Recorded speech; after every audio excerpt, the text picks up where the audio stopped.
সম্মানিত আশেকে রাসূল ও মুক্তিকামী ভাই ও বোনেরা, আজ আমাদের প্রাণপ্রিয় মুর্শেদ বাবা দেওয়ানবাগী রহমতুল্লাহ আলাইহি এবং হযরত দয়ালমা রহমতুল্লাহ আলাইহির পবিত্র রওজা শরীফ প্রাঙ্গণে অনুষ্ঠিত হচ্ছে আশেকে রাসূল সাল্লাল্লাহু আলাইহি সাল্লাম মাহফিল। সম্মানিত আশেকে রাসূল ও মুক্তিকামী ভাই ও বোনেরা, এখন আপনাদের আউযু বিল্লাহি মিনাশ শাইতানির রাজীম। সাহেবজাদা হুজুর। বিসমিল্লাহির রহমানির রহিম।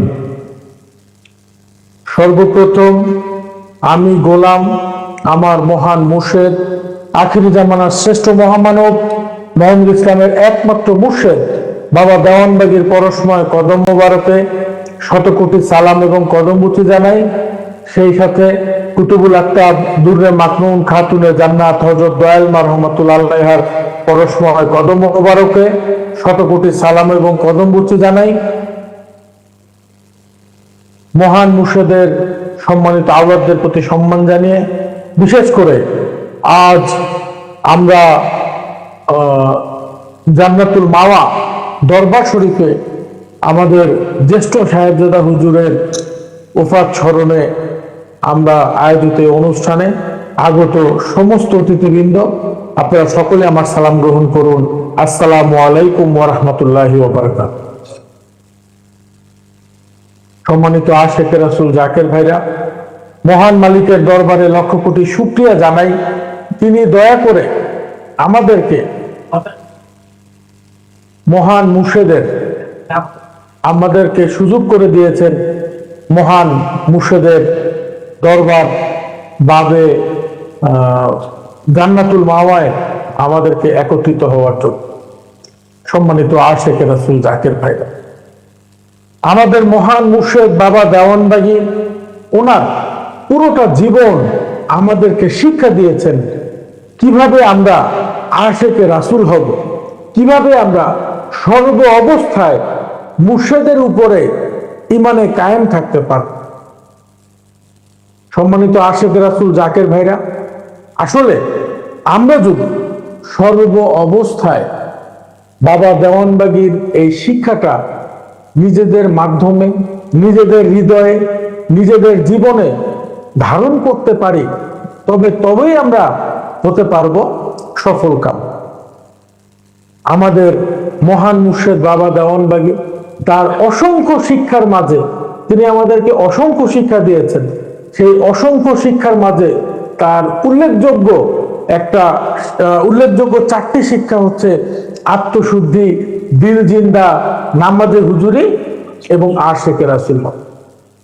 বাবা দেওয়ানবাগীর এই যে শিক্ষাগুলো আত্মশুদ্ধির মাধ্যমে মহান মুর্শেদ বাবা দেওয়ানবাগী আমাদেরকে শিক্ষা দিয়েছেন কিভাবে একজন মানুষ জগতে থেকে আমাদের ভিতরে যে রিপুগুলো আছে, আমাদের ভিতরে যে দোষগুলো আছে, সেটার থেকে আমরা মুক্ত হতে পারি। দিল জিন্দার মাধ্যমে আমাদের মহান মুর্শেদ বাবা দেওয়ানবাগী আমাদেরকে শিক্ষা দিয়েছেন কিভাবে সর্ব অবস্থায় কলবের মুখে আমরা আল্লাহ আল্লাহ আল্লাহ আল্লাহ জিকিরটাকে জারি রাখতে পারো। মনে রাখবেন, আমরা বাহ্যিকভাবে যে যত জ্ঞানে বলেন, গরিমায় বলেন, বুদ্ধিমত্তায় বলেন, সামাজিক অবস্থায় বলেন, যতই উন্নত হই না কেন, যদি কালবে মালিকের জিকির না থাকে, কালবে আল্লাহর জিকির বা আল্লাহর স্মরণ না থাকে, সেই অন্তর দেখবেন আল্লাহর যেই অন্তর আল্লাহর জিকির থেকে গাফেল থাকে, সেই মানুষটা কিন্তু পথভ্রষ্ট হবেই হবে। কি বলেন, সত্য না মিথ্যা? এই কারণে আমার মহান মুর্শেদ বলেন যে যেই মানুষটার অন্তরে জিকিরটা জারি নাই, এই মানুষটা যেই কর্মই করুক না কেন সে ভুল সাধন করে। এরপরে যদি চিন্তা করেন আত্মশুদ্ধি, এরপরে আমার মহান মুর্শেদের তৃতীয় শিক্ষা হচ্ছে নামাজে হুজুরি। দেখেন, একটা সত্যি কথা বলি, এই যে আমরা যারা নামাজ পড়ি, যদি প্রশ্ন করেন নামাজে, যদি প্রশ্ন করা হয় যে আমাদের সমাজে নামাজি কারা কারা, দেখবেন আমাদের সমাজে নামাজি কিন্তু অনেক আছে না নাই? কিন্তু রাসূল সাল্লাল্লাহু আলাইহি ওয়াসাল্লাম নামাজের একটা মাপকাঠি দিয়ে দিয়েছেন, আর সালাতু মিরাজুল মুমিনিন, নামাজ হচ্ছে মুমিন ব্যক্তির জন্য মিরাজ। এটা আমার কথা না, এটা কার কথা? রাসূলের কথা। দেখবেন আমাদের সমাজে যদি কাউকে জিজ্ঞাসা করেন আমরা মুমিন কিনা, একদম হাত তুলা চিৎকার দিয়ে একবার মসজিদ ফাটাই ফেলব আমরা মুমিন। কিন্তু রাসূল সাল্লাল্লাহু আলাইহি ওয়াসাল্লাম মুমিনের যে মাপকাঠি দিয়েছেন, যে আমার মহান মুর্শিদ রাসূলের সেই উদ্ধৃতিটা ধরেই কথা বলতেন, আপনি যে মুমিন সেটার জন্য জিহাদ করার দরকার নেই। 2 রাকাত নামাজ পড়েন, 2 রাকাত নামাজে যদি নিজের প্রভুকে দেখতে পারেন, আসসালাতু মিরাজুল মুমিনিন, 2 রাকাত নামাজে যদি নিজের মালিককে পাইতে পারেন, তাহলে বিশ্বাস করেন দুনিয়া আপনাকে যা মন চায় তাই বলুক, রাসূলের ভাষায় আপনি মুমিন। আর আপনি 2 রাকাত নামাজ পড়েন, সারা দুনিয়ার মানুষ আপনাকে যত বড় কি বলে আলেম বলুক, যা মন চায় বলুক, যদি 2 রাকাত নামাজে আপনি রাসূলের দিদার পাইতে সক্ষম না হন, বিশ্বাস করেন রাসূলের ভাষায় আপনি মুমিন না। আমার মহান মুর্শিদ সেই শিক্ষাটা দিয়েছেন কিভাবে একজন মানুষ হুজুরি দিলে নামাজ আদায় করে। এরপরে আমার মহান মুর্শিদের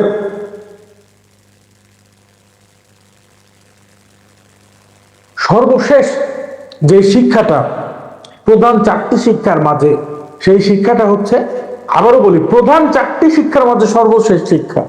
মহান মুর্শিদ তার সারা জীবনভর অসংখ্য শিক্ষা দিয়েছেন। আমি আলোচনা করতেছি শুধু প্রধান 4টা শিক্ষা নিয়ে।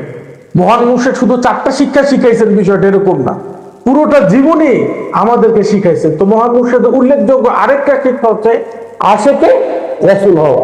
মনে রাখবেন, যার অন্তরে রাসূলের মহব্বত নাই, সে যত বড় নামাজি হোক, যত বড় রোজাদার হোক, যত বড় দিনদার ব্যক্তি হোক, যদি রাসূলের মহব্বত তার অন্তরে না থাকে, সে কখনো আল্লাহর কাছে প্রিয় হতে পারবে না।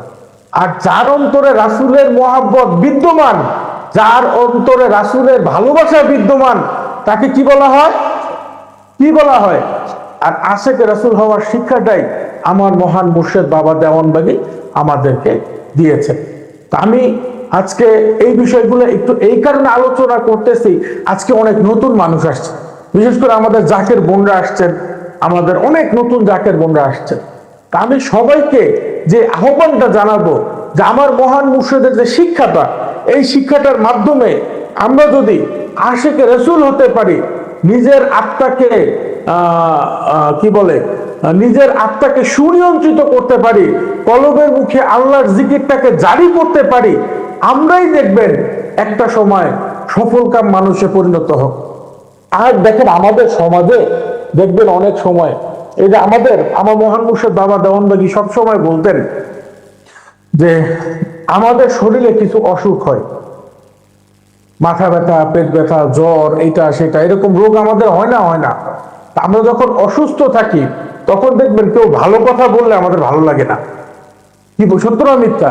আপনার যখন জ্বর থাকবে দেখবেন একটা ভালো খাবার আপনারা খেতে দিয়েছে, আপনি বলবেন খাবারটা তিতা লাগতেছে। আসলে কি খাবারটা তিতা, নাকি আপনার মুখের টেস্ট নষ্ট হয়ে গেছে? কোনটা? আপনার স্বাদের পরিবর্তন আসছে, খাবারের কোনো দোষ নাই।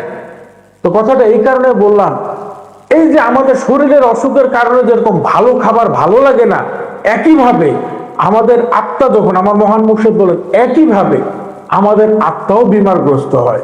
আর আত্মার বিমারগুলো হচ্ছে কাম, ক্রোধ, লোভ, মদ, মোহ, মাশ্চর্য।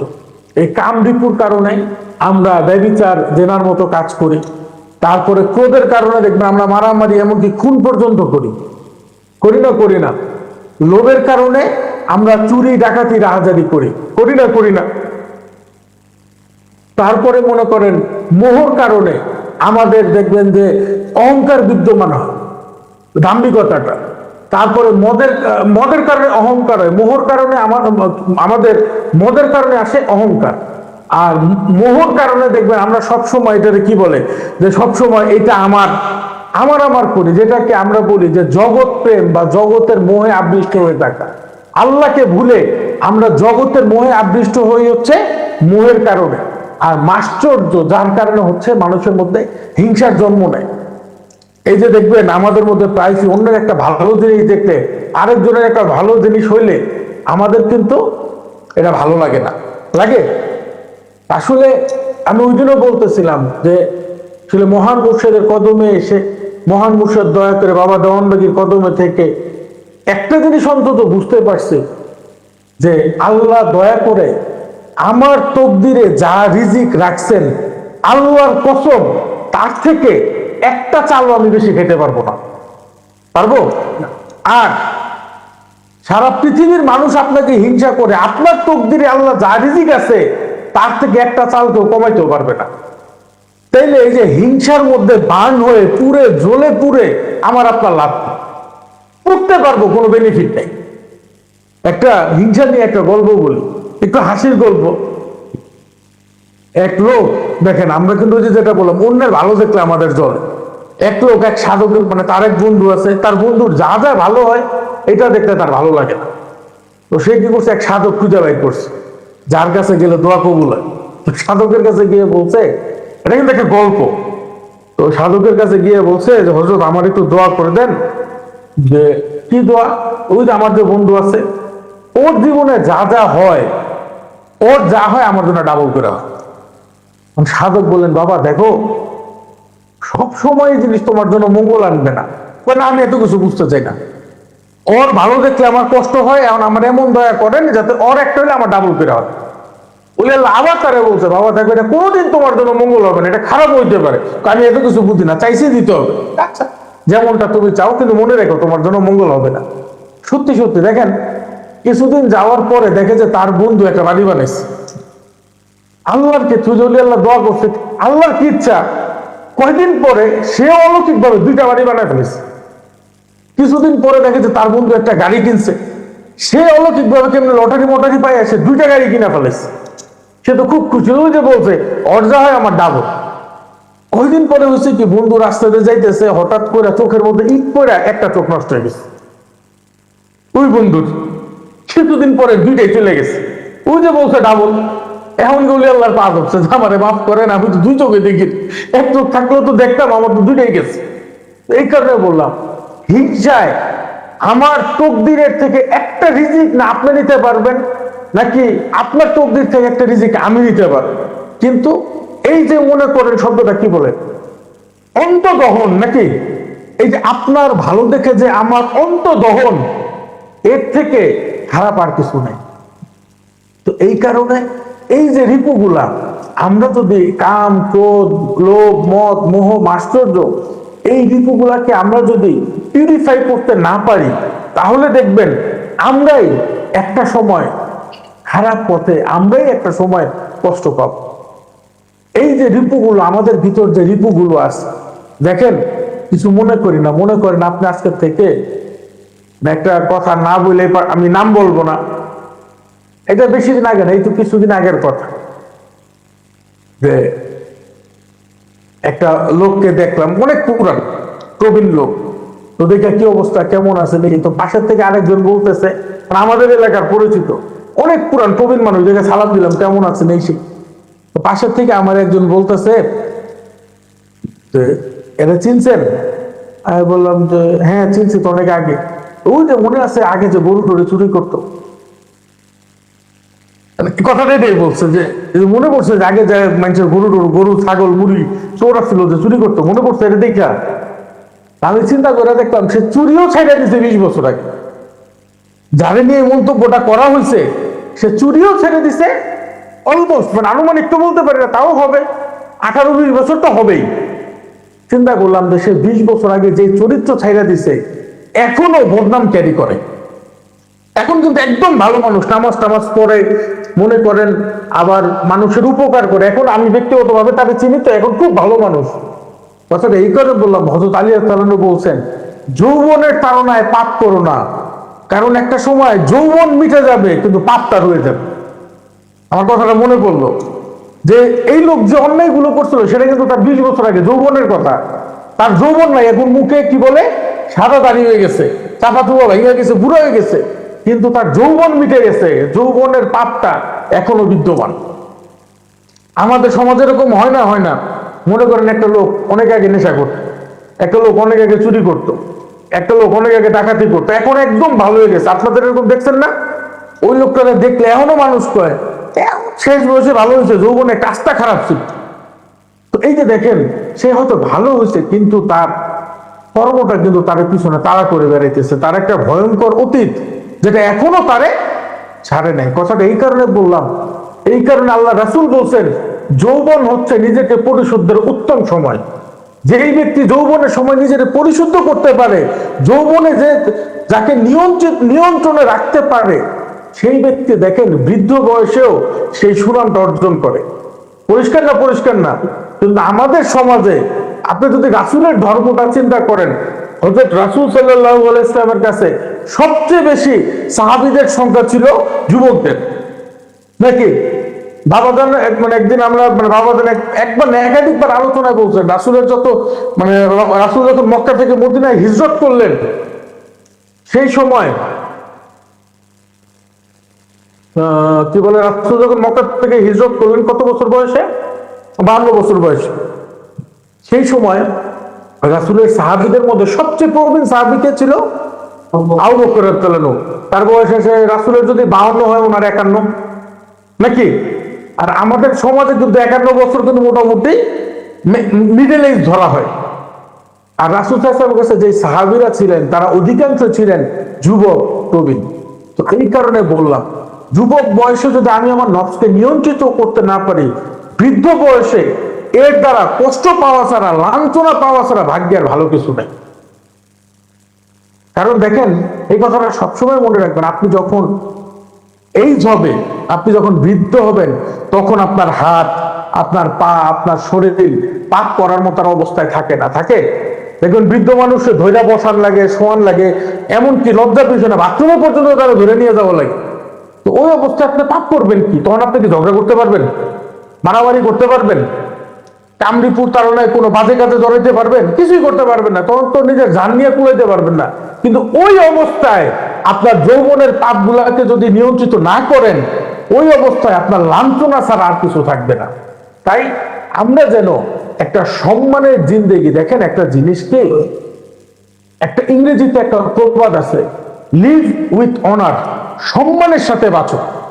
যদি আমাদের মনে করেন আমি জন্ম নিলাম, সময় হলো, মরে গেলাম, আমার জীবনটা যদি পশু পাখির মতোই হয়, আমার জীবনটা যদি 8-10টা গরু ছাগলের মতোই হয়, তাহলে আল্লাহ আমাকে আশরাফুল মাখলুকাত হিসেবে জগতে পাঠাইলেন কেন? আমার কর্ম, আমার চরিত্র যদি প্রাণীর মতোই হয়, পশু পাখির মতোই হয়, তাহলে আল্লাহ সমস্ত প্রাণীর মধ্যে আমার ভিতরে তার রূহ ফুঁকে দিয়ে আমাকে শ্রেষ্ঠত্ব দান করলেন কেন? এই উত্তরটা খুঁজতে হবে। আর এই উত্তরটা খোঁজার জন্যই মানুষকে সাধনা করতে হয়। মানুষকে সাধনা করতে হয় তার ভিতরের মনুষ্যত্ব জাগ্রত করতে। মনে রাখবেন, আজকে যদি আমার আপনার ভিতর থেকে রুহুকে আমরা আল্লাহরে নিজের ভিতরে রাখা সারা দুনিয়া খুঁজতেছে, কিন্তু আল্লাহরে পাইতেছে না। আমার মহান মুর্শিদ বলেন, সে হচ্ছে সবচেয়ে বড় জাহেল, সবচেয়ে বড় মূর্খ। আর যে ব্যক্তি নিজের ভিতরে প্রভুরে খুঁজে পাইছে, তার থেকে বড় আলেম দুনিয়াতে আর কেউ নাই, তার থেকে বড় জ্ঞানী আর কেউ নাই। তাই যদি মনে রাখবেন, এই কারণে আল্লাহ বলেছেন যে নিজেকে চিনেছে সে তার প্রভুকে চিনেছে। কারণ যদি আপনি নিজেকে চিনতে পারেন, আপনার ভিতরে যে বসবাস করে সেই প্রভুকে আপনি চিনতে পারেন, তাইলে আপনি নিজেরা যদি আপনার ভিতরে সেই প্রভুকে জানতে পারেন, তাইলেই আপনি সেই রহস্যময় জগৎ সম্পর্কে জানতে পারেন। এই কারণে আমরা যদি সাধনার মাধ্যমে নিজের ভিতরে সে ডুব দিতে না পারি, আমার মহান মুর্শিদ এইভাবে অন্য জায়গায় বলেন, দুধের ভিতরে কি বলে মাখন থাকে। এটা তো আমাদের তো এটা গাজীপুর, তাই না? গ্রাম, এখানে তো আশেপাশে কিন্তু গ্রাম আছে। ওই দুধ, এটা কি বলে, এদের মন্থন করে, দেখছেন আপনারা? এই এরকম মন্থন করলে একটা সময় দেখবেন চারপাশে মাখনটা জমে যায় আর নিচে পাতলা দুধটা থাকে। এরকম কে কে দেখছেন? হাত তুলেন তো। দুধ মন্থন করতে কে কে দেখছেন? আচ্ছা, হাত নামান। তাহলে প্রশ্ন হচ্ছে, দুধ মন্থন করতে আপনারা যারা দেখছেন, আমি আপনাদেরকেই বলি, গরুর যখন দুধ দোয়ানো হয়, বালতিতে করে দুধ নিয়ে আসে, ওই দুধের মধ্যে মাখন যদি বলি চোখ দিয়ে দেখা যায় মাখন কোনটা আর দুধ কোনটা, দেখাতে পারবেন? গরুর ওখান থেকে যখন দহন করেন পুরাটাই সাদা। একে যখন একটা বিশেষ প্রক্রিয়ায় আপনি মন্থন করবেন, এই দুধটার থেকে দেখবেন মাখন বের হওয়া শুরু হবে। হবে না? হবে না? আমার মহান মুর্শিদ বলেন, আপনি এইভাবে দেখবেন, একটা মানুষই দেখবেন। আপনি অন্তর চক্ষু দিয়ে দেখেন, তাহলে আপনি খুঁজে বাইর করেন আপনার ভিতরে কোন অংশটা আপনি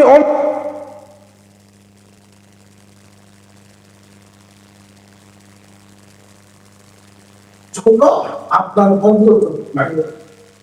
এখন অনেকে প্রশ্ন করে অন্তর্চক্ষু আবার কোনটা, একটু পরে আসতেছে। অন্তর্চক্ষুর উত্তর যদি বলি তার জন্য একটু পরে বলি, আগে বলি অন্তর্চক্ষু কার্য পরে বলবো অন্তর্চক্ষু কোনটা। আবার অনেক সময় দেখবেন বিশেষ করে আর্মিতে ডিফেন্সে যারা থাকে নাইট ভিশন, আমরা খালি চোখে দেখবেন এরকম অন্ধকার দেখি না, কিন্তু একটা বিশেষ গ্লাস আছে যেটাকে নাইট ভিশন বলা হয়।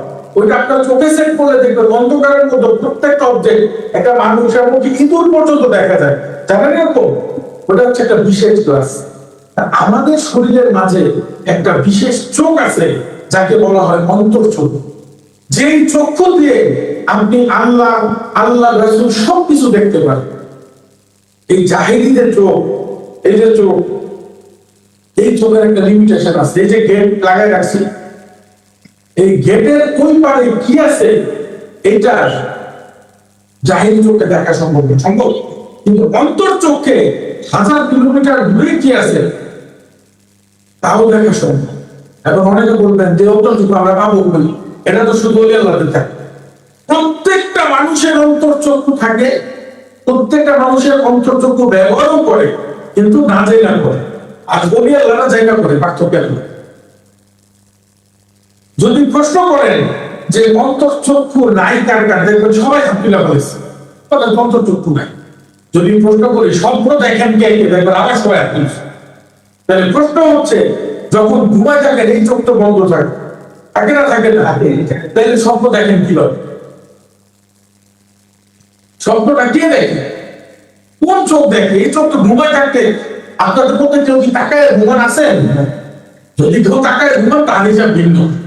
চোখ বন্ধ করে ঘুমান, আপনাদের মধ্যে ঘুমায় স্বপ্ন দেখেন কারা কারা? হাত তুলেন তো, হাত দেন না। সবাই স্বপ্ন দেখেন, দেখেন না? তাহলে তখন আমাদের চোখটা বন্ধ থাকে না? থাকে। তাহলে কোন চোখ দেখে? ওইটাই অন্তর্চোখ।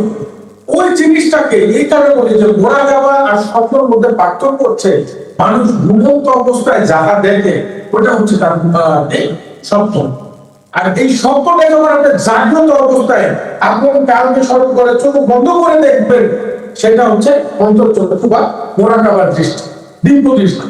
তো চেষ্টা করতে হবে সাধনার মাধ্যমে আপনি যখন ওই দৃষ্টিটাকে জাগ্রত করতে পারবেন, তখন আপনি বুঝবেন আপনার ভিতরের কোন অংশটা আল্লাহ আর কোন অংশটা আপনার, কোনটা আপনাকে পরিপূর্ণ করা বাঞ্ছনীয় এবং কোনটা আপনাকে ত্যাগ করতে হবে, কোনটা আপনাকে গ্রহণ করতে হবে আর কোনটা আপনাকে ত্যাগ করতে। না বুঝার কারণে, না জানার কারণে দেখেন আমরা তো আমাদের ভিতরে ভালো আছে, মন্দ আছে। এবং মনে রাখবেন যে এই যে আমাদের যে ঋতুগুলা কাম, ক্রোধ, লোভ, মদ, ভয়, আশ্চর্য, এই ঋতুগুলা আমাদের জীবনে দরকার আছে। অনেকে বলে যে ঋতুগুলো আল্লাহ দিতে, না দিলে তো ভালো ছিল, না দিলে আপনার মানুষও বলা যায় না। এই জন্য এই ঋতুগুলার কারণে দেখেন লজ্জার কোনো বিষয়। আমাদের প্রথম ঋতুটা কি বলেন তো? কাম। কাম কিন্তু যদি একটা মানুষের মধ্যে জন্মগত ভাবে বিল্ডিং না থাকে, ওনার মধ্যে কি বংশ হবে? আপনার মাধ্যমেই আপনার বংশ শেষ। বুঝলেন না কথাটা? দেখেন আপনার সামনে একটা অন্যায় হইতেছে, একটা জুলুম হইতেছে, আপনি যে প্রতিবাদ করবেন তার জন্য কি লাগে? কি খারাপ, অপব্যবহারটা খারাপ। তারপর মনে করেন লোভ, আল্লাহকে পাওয়ার জন্য আপনার মধ্যে যদি লোভীটা থাকে, এই যে একটা কথা বলে যে দুনিয়াতে নিঃস্বার্থ কিছু মনে করে না, পাওয়ার আশা ছাড়া বান্দা যে আল্লাহরে খুঁজে আল্লাহ পাইতেছে। রাব্বুল আলামিনের মানে একমাত্র মালিকের ভালোবাসা নিঃস্বার্থ হতে পারে, বান্দাকে নিঃস্বার্থ হয়নি। আমাদের মতো বাকি দাবি আল্লাহ ভালোবাসা আমার দয়া, কিন্তু আমরা চাই আল্লাহর ভালোবাসতে আমাকে এটা হবে এটা হবে। এই যে আমি যে আল্লাহকে পাওয়ার জন্য একটা মানুষ মনে করে আপনারা জাকেরদের মধ্যে আপনি আলোচনা করতেছেন, আল্লাহ এত জাকেরের মধ্যে আমি যদি আমার অনুষ্ঠের অনেক বড় একটা প্রেমিক হতে পারি, এরকম আমরা আজিজি করি না আল্লাহ, আমি যেন রাসূলের অনেক বড় আশেখ রাসূল হতে পারি, আজিজি করি না আল্লাহ, আমি যেন তোমার প্রিয় নেই বান্দা হতে পারি। লোভী পোড়া থাকলে চাওয়াটা জন্ম নিত, লোক খারাপ কোথায়? তারপরে মোহ। দেখেন একটা জিনিসকে আমরা যদি মোহ মানে যে জিনিসটা কাছে ধরে রাখে আমার পর, আমরা যদি মনে করি আপনত্বটা না বুঝতাম তাহলে কখনো অ্যাটাচমেন্ট আমাদের মধ্যে জন্ম হতো না। যদি আমাদের ভিতরে মোহরিপুটা না থাকতো কখন আমাদের মধ্যে অ্যাটাচমেন্ট আসতো। তারপরে যেটাকে আমরা বলি মদ, যেটাকে বলি অহংকার, অ্যারোগেন্স। দেখেন অহংকার খারাপ, কিন্তু কি বলে এটাকে দৃঢ়তা কখনো খারাপ না। এটা থেকে কিন্তু এটা পবিত্র যখন হয়, মদ ত্রিপুরা যখন মানুষের পবিত্র হয় তখন তার মধ্যে দৃঢ়তার জন্ম নেয়। আর যখন এটা অপবিত্র থাকে তখন এটা দৃঢ়তার থেকে অহংকার জন্ম নেয়। দেখবেন আমরা অনেক সময় বলি গর্ব আর অহংকার যেটাকে জিনিস খুব কাছাকাছি শব্দ, শব্দ দুটা কাছাকাছি। যেমন বলতেছি যে আমি একজন বাঙালি হিসাবে আমি গর্বিত, আর অহংকারের পুরো কিন্তু খারাপ। আমি কিন্তু বলি না যে আমি বাঙালি হিসাবে অহংকার করি, গর্ববোধ করি। এই কারণে বললাম পবিত্র জিনিসটা হচ্ছে যখন এটাকে দোষমুক্ত করা হয় তখন এটা দৃঢ়তায় আসে, গর্বিত হয়। আর যখন এটা দোষে পরিপূর্ণ থাকে তখন এটা অহংকারের রূপ নেয়।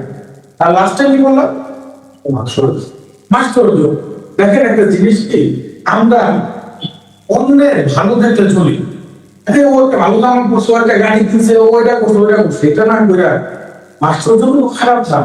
আমি যদি দেখি আপনি আমার বয়সে ছোট, পরীক্ষার বয়স ছোট, অথচ আপনি আল্লাহরে পাই গেছেন, তখন আমার মধ্যে একটা হিংসা করা উচিত। সে আমার ছোট হয়ে আল্লাহরে তো কি হতে বলে, আমি তো পারি না, তখন আমার নতুন করে সাধনা শুরু করা, তাহলে মাস্টার্য কি খারাপ? প্রত্যেকটা ঋতু আল্লাহ দয়া করে দিয়েছেন, মানুষেরই চলার পারপাস। মিসইউজ খারাপ, প্রপার ইউজ কখনো খারাপ। সাধনার মাধ্যমে এই ঋতুগুলোকে মিসইউজ বন্ধ করে প্রপার ইউজ করা শিখতে হবে। পরিষ্কারটা পরিষ্কার। এই কারণে আর কখনো ঋতুগুলোকে বন্ধ করেন। ঋতু আল্লাহ দিচ্ছেন আপনার বাহন শক্তি হিসাবে। দেখেন মনে করেন একটা বন্দুক, এই বন্দুক কিন্তু কখনো খারাপ না। বন্দুকটা দিয়ে যদি মনে করেন আপনি হাতে নিয়ে মনে করেন এই জয়দেবপুরের এই সব গলিতে রাতের বেলা ঘুরতেছেন, কোন ছোট টাকা যেন আসবে না, এলাকাবাসীকে পাহারা দিতে পারবেন না? আপনার বন্ধু যে নাইট গার্ড থাকে না, নাইট গার্ড দেখবেন একটা বন্দুক আপনাকে পুরো এলাকা ঘুরে ঘুরে একটা বলতে, যার কারণে এলাকার মানুষ শান্তিতে ঘুমাইতে পারে। কতটা মিথ্যা। আবার সন্ত্রাসী যে ডাকাতি করে এই বন্দুক দিয়ে, এটাই নিয়ে আপনার মাথার মধ্যে ঢেকে করে সব দিয়ে ডুবলি করে দিন। দোষ বন্দুকের না ব্যবহারকারী। আপনি যদি উত্তম ব্যবহারকারী হতে পারেন তাহলে আপনার জন্য রিপু আপনাকে আল্লাহকে পাওয়া যাবে সহযোগিতা করবে। প্রপার ব্যবহার করে ওলি আল্লাহর কাছে গেলে রিপুকে উত্তম ব্যবহার শিখায়। আর যারা উত্তম ব্যবহার পারে না তারা ভুল কাটতেছে। আমি একটা ছোট্ট ধারণা, এটা আসলে অনেক ক্লিয়ার বিষয়, এই অল্প পরিসরে আলোচনা এটা সম্ভব না। একটা ছোট্ট ধারণা দিতে পারছি, চেষ্টা করবেন সাধনার মাধ্যমে নিজের রিপুরে বাদ দিবেন না, নিজের রিপুর কুপ্রবৃত্তিটাকে দূর করে সুপ্রবৃত্তিতে চলার চেষ্টা করেন। সম্মানিত আসেন জাকির ভাই, আরেকটা বিষয় আলোচনার দিনে করতে চাই না। আজকে আমাদের জান্নাতুল মাওয়া দরবার শরীফে আমাদের জ্যেষ্ঠ সাহেবজাদা ইমাম সৈয়দ আব্দুল ফজল মোহাম্মদ নূরে খোদা হুজুরের ওফাত দিবস স্মরণে আমরা গত শুক্রবারে চেহলাম করেছি। আজকে সেই ওফাত দিবস স্মরণে তার সেই স্মরণ সভার আয়োজন। তো আসলে বড় হুজুরের কথা যদি একটু কথা না বলি, যেমন দেখেন বড় হুজুর উনি ওনার পুরোটা জীবন আমাদেরকে শিক্ষাটা দিয়েছেন যে তুমি যেইখানে থাকো, যেইভাবে থাকো, যেই অবস্থায় থাকো, সর্ব অবস্থায় মুর্শিদ বাবা দেওয়ানবাগিকে ধরে রাখো। দেখেন আপনারা সবাই জানেন বড় হুজুরের শরীর বর্ণতা অনেক বছর ধরে অসুস্থ ছিল। কি বলেন, জানেন না? জানেন। এইটার পিছনে একটা কথা যে আসলে ওলি আল্লাহ গণ হচ্ছে আল্লাহর ইচ্ছায় পরিচালিত। আমার এখনো মনে আছে, আমি অনেকবার দেখেছি যে বাংলাদেশ নিজে করতেন বড় গ্রুপে, দেখো তুমি মরা খাওয়া করো, আল্লাহর কাছে চাও, অবশ্যই আল্লাহ তোমার সুস্থ করবেন। বড় যুগ করেন না আল্লাহর উপর আত্মসমর্পণ। বড় হুজুর খানের সময় দেখতাম শরীর মোবারক এত খারাপ, আমি বলতাম বড় হুজুর আপনি আসেন বলে তো হয় এই কখনো জেলা থাকা আল্লাহ যেমন রাখছে। এবং দেখেন বাবা যান ওফাত পরবর্তীতে 2020 সালের পরে দরবার শরীফে কিছু ফেতনার জন্ম নিয়েছে, এটা কিন্তু আপনারা কম বেশি জানেন না জানেন না। ওই সময় দেখতাম যে বড় হুজুরকে নিয়ে শারীরিকভাবে না হলেও এত জোরালো ভাবে আমরা যখন কাজ করতাম আমাদের চরম উৎসাহ দিতেন, তোমরা যাও, তোমাদের সাথে আমি আসি, কোন অবস্থাতেই পিছপা হবো না, মরবো তো বাবা দেওয়ানবাড়ি, বাঁচবো তো বাবা দেওয়ানবাড়িকে নিয়ে বাঁচবো, মরবো তো বাবা দেওয়ানবাড়িকে নিয়েই মরবো। বড় দেখলাম আমি আমার বড় সাহেব আমার বড় ভাইয়ের কাছ থেকে যে একটা জিনিস শিখেছি সেটা হচ্ছে আপনার পরিস্থিতি যেমন তেমন, আপনার অবস্থা যেমন তেমন, যে অবস্থাতেই থাকেন না কেন সর্ব অবস্থায় মুর্শিদকে ধরে রাখেন। দেখেন বাবা যান ওনার শেষ জীবনের বাবার মানে ওফাতের আগে বাবারা বিভিন্ন কথা যখন বলতেছিলেন তারপরে একটা কথা ছিল সবসময় আমার সন্তানদেরকে বলতেছিলেন তার সর্ব অবস্থা ইমানে কায়েম থাকবে। বাবা জানের শেষ কথাগুলোকে আপনাদের সামনে ওসিয়ত বানায় প্রেজেন্ট করছে, সেটার ব্যাখ্যা এখন দিব না, সেটা শেষ হুজুর অনেকবার আলোচনা করছেন। কিন্তু এমনি পিতা হিসেবে সন্তানদেরকে কিন্তু বলতেই পারে যে এই পথে চলবা, কোন পথ বর্জন করবা, বলবেন না ওইখানে বাবাদের একটা কথা ছিল সর্ব অবস্থা ইমানে কায়েম থাকে। এখন ইমানে কায়েম থাকার ব্যাখ্যা যদি করতে যায়, দেখেন বাবা যান ওফাতের পরে অনেক দল বেরোইছে, বাবা যান এখন নাই, এখন আমি মুর্শিদ, অনেকে বেরোইছে নূরে মোহাম্মদী আমার মাঝে, এটা সেটা হাবি যাবি। ওই কঠিন পরিস্থিতিতে সর্ব অবস্থায় যেই ব্যক্তি মুর্শিদের উপরে ঈমান ধরে রাখছে তাকেই বলে ইমানে কায়েম থাকে। কি বলি সত্য না মিথ্যা? সর্ব অবস্থায় মুর্শিদকে ধরে রাখছে তাকেই বলে ইমানে কায়েম থাকে। বড় সাহেবজাদা হুজুরকে দেখতাম কোন অবস্থাতেই এই পরিবর্তনটা আনেন নাই। উনি যেমন পরিস্থিতিতে ছিলেন না কেন বাবা দেওয়ানবাগীর প্রতি ওনার ছিলেন অগাধ বিশ্বাস, অগাধ ভালোবাসা। আজকে বড় হুজুরের জন্য আমরা দোয়া আসলে ওলি আল্লাহ গণের জন্য দোয়া করলে এটা পক্ষান্তরে আমাদের নিজেদের জন্যই করা। আজকে আমরা যেটা করতে পারি বড় হুজুরের ওফাত স্মরণে আমরা বড় হুজুরকে স্মরণ করতে পারি এবং বড় হুজুরের জন্য মালিকের কাছে প্রার্থনা করতে পারি এবং বড় হুজুরের যে আইডিওলজি, উনি যে শিক্ষাটা যেটা দিয়ে গেছেন যে সর্ব অবস্থায় মুর্শিদকে ধরে রাখা, আজকে আমরা আবারও বড় হুজুরকে স্মরণ করে বড় হুজুরকে সামনে রেখে বাবা দেওয়ানবাগীর কাছে আবারও আমরা অর্ডার করতে পারি যে হে আল্লাহ তুমি দয়া করো আমরা যেন সর্ব অবস্থায় মহান মুর্শিদকে হৃদয়ে ধারণ করে ইমানে কায়েম থাকতে পারি। কি বলেন পারবো না? পারবো। আমাদের সবাইকে সে দয়া দিতে, আমাদের সবাইকে সে দয়া করুন, সবাই বললাম। সম্মানিত ভাইরা, আলোচনা দীর্ঘায়িত করবো না। আমাদের প্রাণের মুর্শিদ, আমাদের একমাত্র মুর্শিদ বাবা দেওয়ানবাগীর অমীয় বাণী মোবারক এবং বাবা জানের বাণী মোবারক শুনে বাবা জানের সঙ্গে মোনাজাত করে আজকের অনুষ্ঠানের সমাপ্তি করব। আসসালামু আলাইকুম ওয়া রাহমাতুল্লাহি ওয়া বারাকাতুহু।